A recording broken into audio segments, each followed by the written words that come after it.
Hey, everybody. Thank you for tuning in. What in the holy shit is this pile of garbage sitting in front of me? What is this bibliography of crap?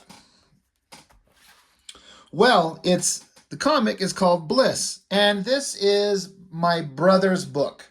So obviously I don't mean that it's a pile of crap. Maybe I do. I guess we'll find out. He told me he wanted me to review his books, and he wanted me to do it unfiltered and just say what I think about them. All right, well, fuck you, John. I'm gonna rip into your shit.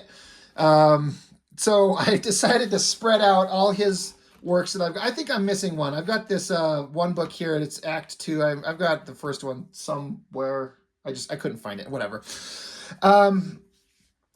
So he's got this character that he created. I can't speak for him. I can't speak for though how, why, where this was created from. It's just like any of us. You create your own character. You start coming up with stories. He's more interested in doing like real world shit as opposed to superhero stuff, generally speaking. And that's what this stuff is. And that's a hard thing to take on, because if you do like fantasy stuff, you could give it a setting that's less hard to draw than people in realistic clothing in city settings with cars and shit like that. That shit's all super complicated. So props for him for taking that on. We have got Bliss issues 1 through 7. We will look at those. He has some other titles that he's done. He's got, again, this is, let me move some things out of the way. This is one that maybe we'll look at sometime. I don't know if we can. It's a little bit adult in there with some adult situations. And this is something I believe that he did with the intention of, like, how fast can I make something? And John, if I'm saying that incorrectly, I don't know why that's in my head. I think you'd started to work digitally in this area. And so you started to be able to kind of pump things out a little bit quicker. And you had some stories you wanted to do.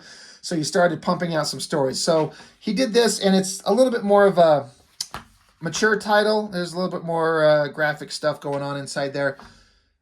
It's good. It's interesting. And it's more of his more recent work. So it's looking good. I'm digging it. He also did this Bliss Erotica and Fantasies pinup book for mature audiences. Can I even show you? Oh my dear, oh my God, I can't show you anything from inside this book. This is some naughty stuff. I gotta go get right with Jesus, but I'm gonna do that after I flip through this. But we're gonna look at his regular series, Bliss. And let's just kind of do a quick flip through the covers. Issue 1. Now, I forgot how long ago he did this, because he signed this for me, and he signed it 2015. So I forgot that it was that damn long ago. I still have a hard time believing that. He signed it to my biggest fan. I think that's a fat joke. So yeah, we're going to tear into these things. Kind of digging the cover there. Issue 1, Issue 2, Versus the Red Squire. Issue 3, Who is the Man in the Cell? I kind of like the kind of classic characters and dialogue that's kind of leading you into what may be the story. That's kind of like an old school comic thing. Kind of works. In Death's Grip, she's hanging from chains and shit. The epic finale. So 5 issues is his main story.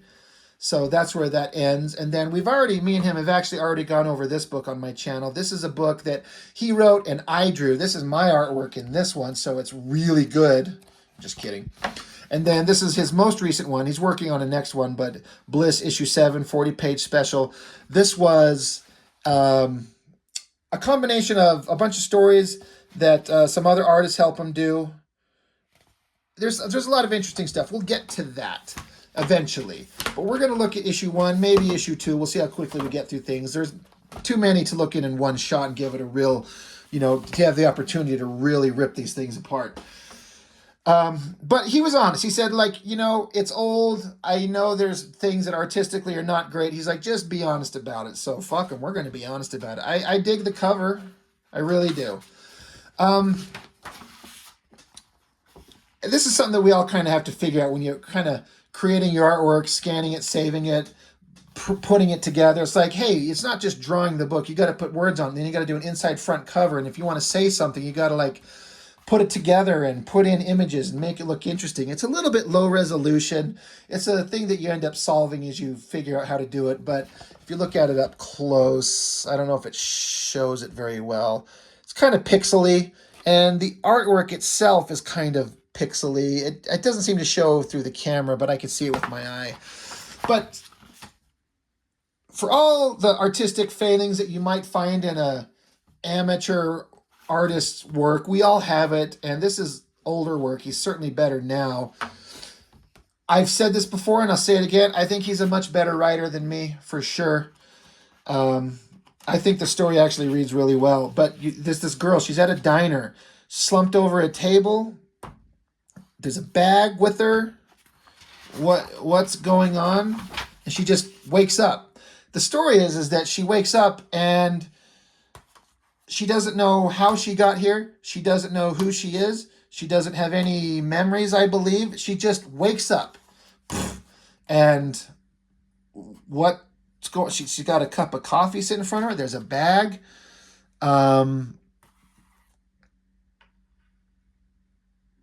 Yeah, she's like, hey, did I come in with someone? You did, actually. You came in with a young lady, not where she went off to. So it's kind of interesting. Like, she just wakes up with no memories, and this lady's like, yeah, someone was here with you, but she's gone. So she digs into the bag, finds some clothes, finds some paperwork, finds some doodads, finds this big, is it a vibrator? She pushes a button, and it's a vibrator knife. Just kidding, it's a weapon. She doesn't know what's going on. She's freaking out.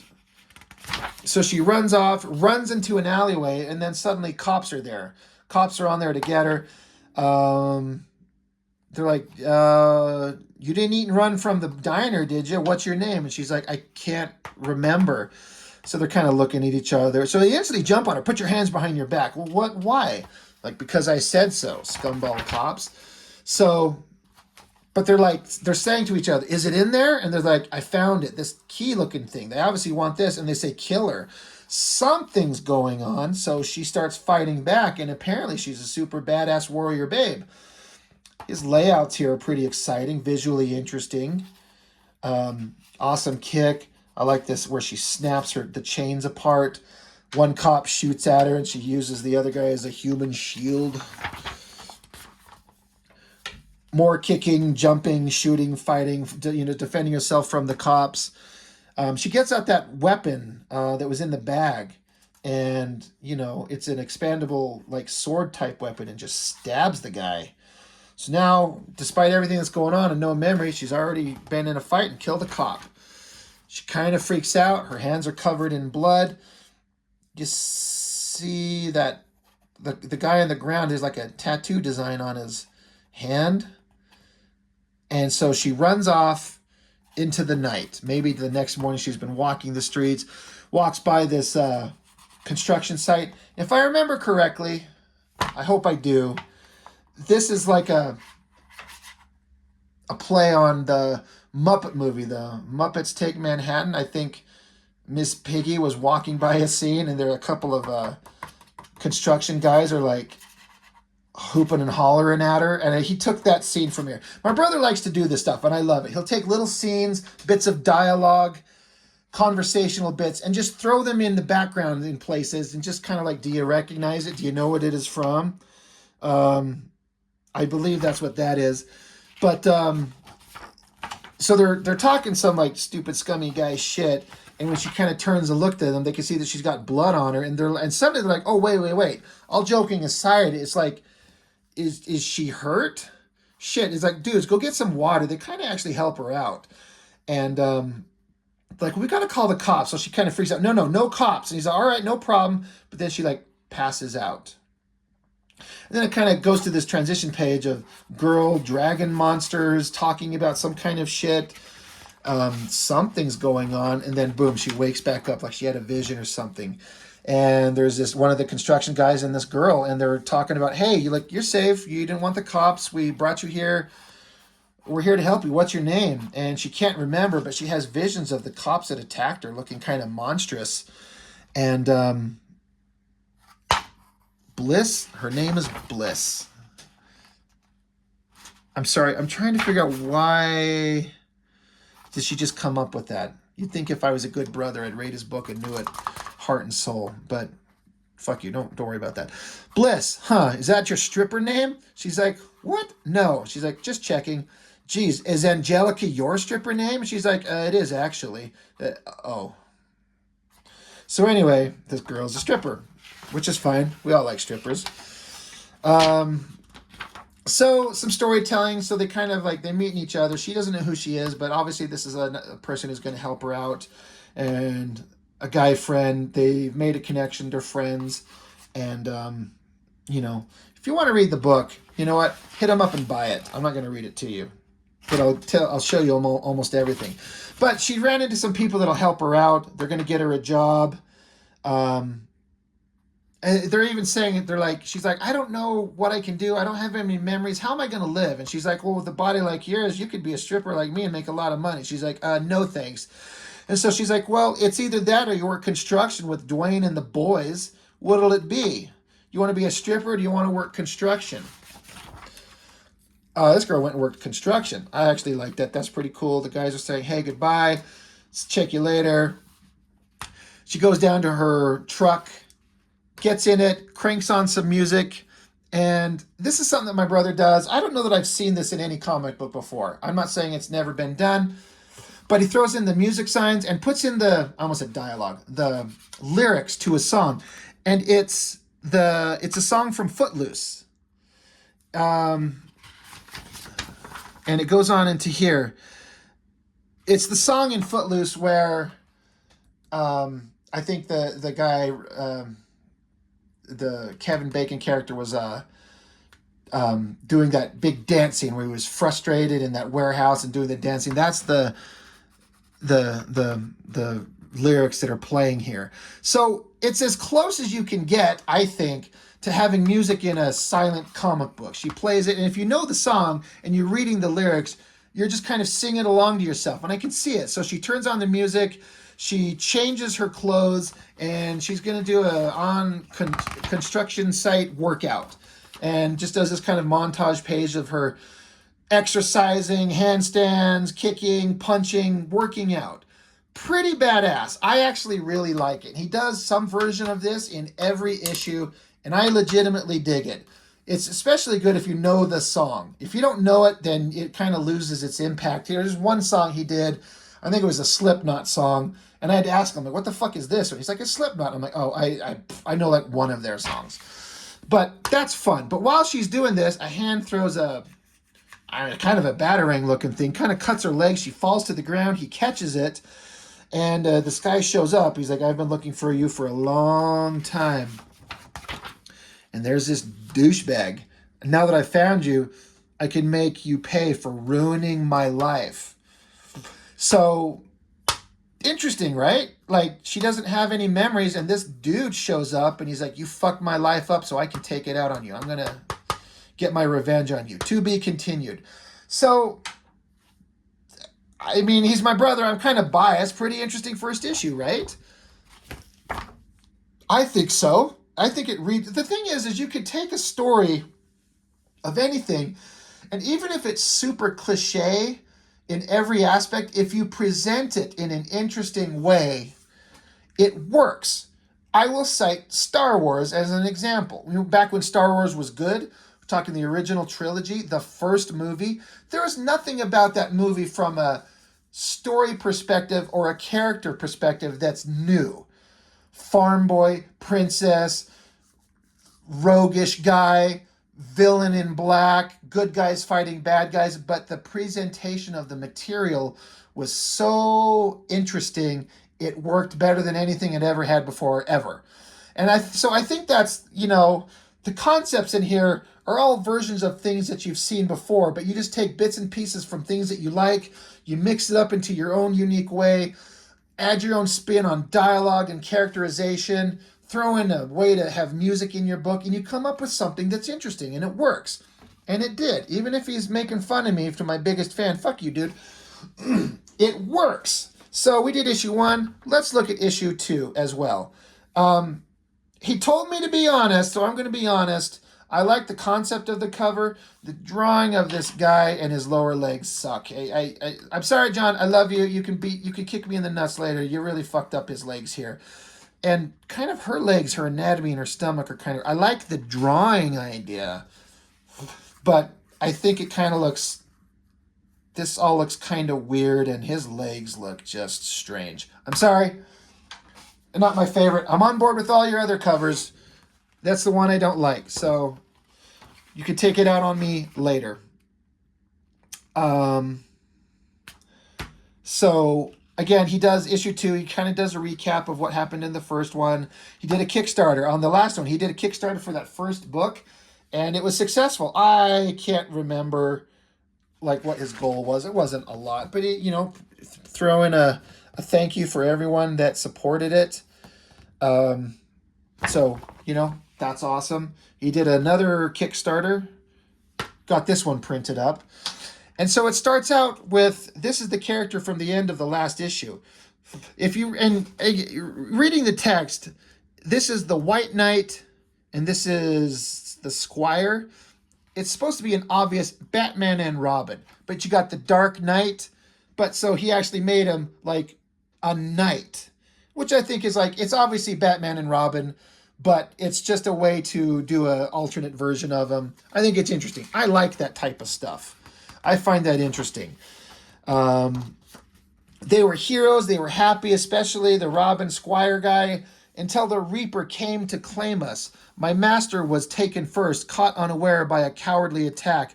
He deserved to die with honor as a loyal protector of the good and defender of the weak, but he got stabbed and killed, and the Squire guy, having seen my master slain before me, I attempted to avenge his death and regain his honor. I was known as the Red Squire, but at that moment I should have been called the Red Fool. For reasons unknown, I was allowed to live, but I was also robbed of my honor. And then this guy, the Dragon Reaper, he shows up and he just fucked up his world. And this is the past. And then suddenly it cuts to, from that, back to the original story. I got to be honest, I haven't looked through this in a minute. Now that I see it, I remember it, but I forgot. He did an awesome recap story, jump back into the main story, an awesome fucking double page spread. He nailed that tractor, her jumping and moving. He must have referenced it. It looks great. You got a little batarang thing flying by. That's pretty fucking cool. Visually, oh, you got me. I'm on board. These batarangs as she's diving out of the way. Really fucking cool. I kind of forgot that. I haven't flipped through this in a long time, which makes it fun for the review because sometimes it's kind of I don't know what's going to happen, so let's discover together.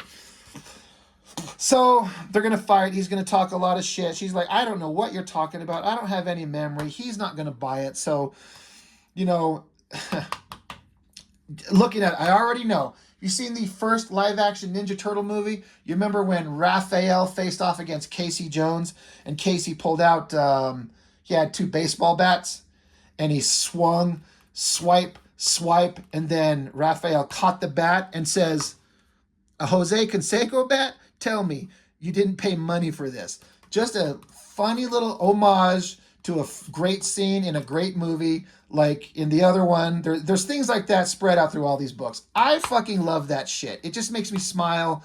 It makes me go, this guy appreciates the same shit that I do. Now, obviously, he's my brother, but he didn't tell me about this shit when he's making it. He just makes it and puts it in front of me. I'm like, clever. So she gets zapped. And then it's hard to compose a really awesome fight in a comic, and he really wanted to go out of his way to show an awesome fight. So she's kind of standing there. She got zapped. He punches at her again. He does this awesome where she hooks her leg over his arm and punches him in the face, and then does a great splash of them standing in a fighting pose, but then showing their battle in silhouettes in the background as the battle goes on and on. It works pretty goddamn good. You can tell that they're battling it out. Again, I forgot that he did this. I haven't seen this book in a long time, so God, I'm having a lot of fun. This is great. She gets him down in a wrestling move, and she's gonna, it's a like an arm bar. She's like legitimately like jitsuing, jujitsu moves. She sees this tattoo on his arm, which if you notice subtly, they didn't mention it, but you saw it with the cops on the previous issue. Snaps his arm. I like that. Boom, snapped it. He says, "You'll pay for that, wench." She's like, "Wench? Who talks like that?" So he pulls out more batarangs and chucks them at her. So she kicks up a board that's on the ground, kicks it, catches the batarangs. I mean, they're not batarangs, but whatever. Are they squire rings, dragon rings, who, whatever. I like that. Kicks up a board, catches him in there, and then she goes charging at him, punches him in the gut. I believe he took this from a scene in Big Trouble in Little China. There was a big battle at the beginning with Jack Burton and Wang. They were watching in the alley between the oh my god, the Chang Sings and the Wing Kong. Sorry, I'm just showing my nerdness by naming off the battling gangs. But while the two Asian gangs were fighting, there was a scene where a guy took a board, put it behind a dude's head, and kneed the guy's face, busting the board behind it. I'm sure that's where he got that from. I love it. Great action beat, and it works. So she's kicking the shit out of him.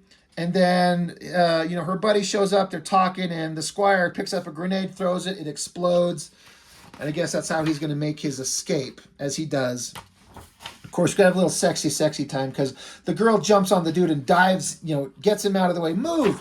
And while the squire uses his batarang or rope thing to get out of there, little bit of straddling from the diving out of the way of the explosion. Words are exchanged, trying to figure out what the hell's going on, what the situation is. Again, buy his book, pick it up and get a copy of it from him to read. I like this. She goes into the fridge, pretty good drawing. The shadow works well. She's drinking a beer. I like that. She's kind of beat up. She's got some stitches on her face. The poses, everything. This is kind of cool. She's saying that she saw like a tattoo on a guy, this thing, and she's seen it before. What is this thing? It's we gotta find out. So they say she's like, "I need to disappear. I need to live off the grid." And he's like, "Well, you need money to start, but you can't get a regular job without ID. That's why we had you. Well, that's why you were working construction." And so the girl, Angelica, who works at the strip club, she says, "It looks like there's only one other option." And then again, the music starts. And it took me a minute. I had to sometimes I don't know. I didn't know the lyrics of this song were this. I never paid attention. But once you flip over here and you get into it, it's Pour Some Sugar on Me by Def Leppard. That's the song that's playing here. And once you know that, then you can, step inside, walk this way, you and me, babe. Hey, hey. And then I'm not going to sing for you. Love is like a bomb, baby. Come and get it on. Living like a lover with a radar phone. Is that what they said? I've never seen that before. Anyway, but they're at a strip club. And that's not Bliss. That's probably Angelica. But, strip club. I do believe my brother Drew and some of his homies. That's Kyle Seals. That's his character. And I think this is his buddy Cody and Jesse. And anyway, that's what I would do. If I'm drawing a scene of a bunch of people, I'm going to draw people I kind of know. But there's Bliss. She's not stripping at the strip club. She's being a waitress. Of course, scummy guy slaps her on the ass. If you slap a girl's ass in a strip club, man, you're going to be escorted out. And by escorted, I mean they're going to put a fucking foot in your face as they throw you out the door. But she's badass. She takes him, puts him in a hand lock, and he's kind of screaming. He's like, "Oh, shit, you broke my fucking hand." And later on, they're talking, more conversation about the story that's going on. Again, I'm not going to read you the whole thing. You just kind of visually see what's going on. It reads like a movie. I see it as like a cool action movie. You got some awesome, sexy girl as the star and cool actors playing the roles of all the other guys. The Red Squire, he goes back to this church out in the middle of nowhere, and they're all saying faceless. They're repeating the word faceless, and there's a whole bunch of them. And they have this skull kind of tattoo thing going on like we've seen previously. And you see as some conversation is happening, there's a main figure here some kind of main villain, and he's like, I will instead send the Gladiator 6. So he's got like these 6 villains, bad guys, and they're all dressed like gladiator type warriors. I got to give it to my brother. I think that's a great idea. I think those would be the biggest pains in the fucking ass to draw, is all this like gladiator armor and shit. At least it seems like it would be. Maybe it wouldn't. I don't know. But he made a group of villains all dressed like gladiators, which is weird. Like, why would they be dressed as gladiators? I don't know. I don't care, because it's awesome. I just think it's great. And end it with the cover to issue 3 right there. So that's issues 1 and 2 of my brother's comic, Bliss.